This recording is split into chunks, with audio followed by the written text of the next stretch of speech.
নমস্কার বন্ধুরা, সবাই কেমন আছো? শীতের শেষ, বসন্তের শুরু। হাওয়ার মধ্যে তখন একটা মিষ্টি অদ্ভুত অনুভূতি। চারপাশে নতুন পাতার সবুজ, কোথাও কোথাও ফুলের গন্ধ, যেন প্রকৃতি ধীরে ধীরে নতুন গল্প লিখছে। সেই সময় আমি একদিন আমার সহকর্মীদের সাথে বাইক নিয়ে বেরিয়ে পড়েছিলাম। না, কোনো বড় পরিকল্পনা ছিল না, শুধু একটু পথ চলার ইচ্ছা। আমাদের গন্তব্য ছিল একটা কুল বাগান, কেননা আমরা গেছিলাম কুল পাড়তে। একদমই ঠিক শুনেছ, কুল বাগান থেকে কুল পাড়তে। বাইকটা ধীরে ধীরে এগোচ্ছিল আর সামনে খুলে যাচ্ছিল নতুন নতুন দৃশ্য।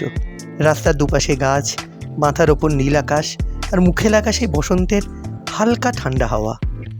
পথে চলতে চলতে কখনো গল্প, কখনো হাসি, আবার কখনো হালকা হাওয়া। এটা হচ্ছে আলু গাছ।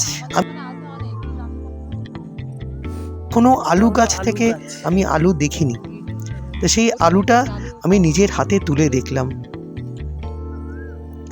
সেই দিনের যাত্রা খুব একটা বড় ছিল না, কিন্তু সৌন্দর্যের দূরত্ব নয়, স্মৃতিতে মাপতে হয়। আমরা দেখছি যে আস্তে আস্তে আমরা ধীরে ধীরে সেই কুলবাগানের অভ্যন্তরে প্রবেশ করি। বলুন।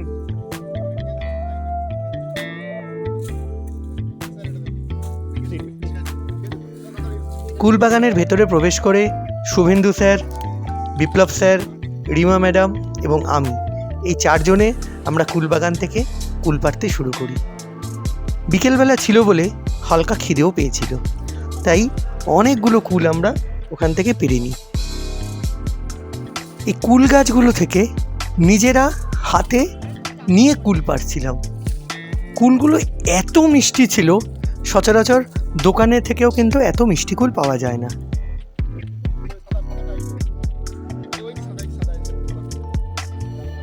হালকা বাতাস বইছে আর গাছের পাতাগুলো নড়ছে, আর মনে হচ্ছিল যে এই ছোট্ট যাত্রাতেই অনেক বড় একটা স্মৃতি থেকে গেল। সব ভ্রমণ কিন্তু দূরের হয় না, কিছু ভ্রমণ খুব কাছের হয়, আর অনুভূতিটা থাকে অনেক গভীর। কুলবাগান থেকে কুলপাড়া পর্যন্ত এই ছোট্ট বাইক যাত্রা আর নিজের হাতে কুলপাড়া একটা খুব সাধারণ দিন হলেও আমার কাছে ছিল একটা অনন্ত দিন, আর বসন্তের একটা সুন্দর গল্পের স্মৃতিকোণে থেকে গেল। সব শেষে এরকম 3 প্যাকেট কুল আমরা বাড়ি নিয়ে আসি। তোমরা সবাই খুব ভালো থেকো, দেখা হবে পরের ভিডিওতে।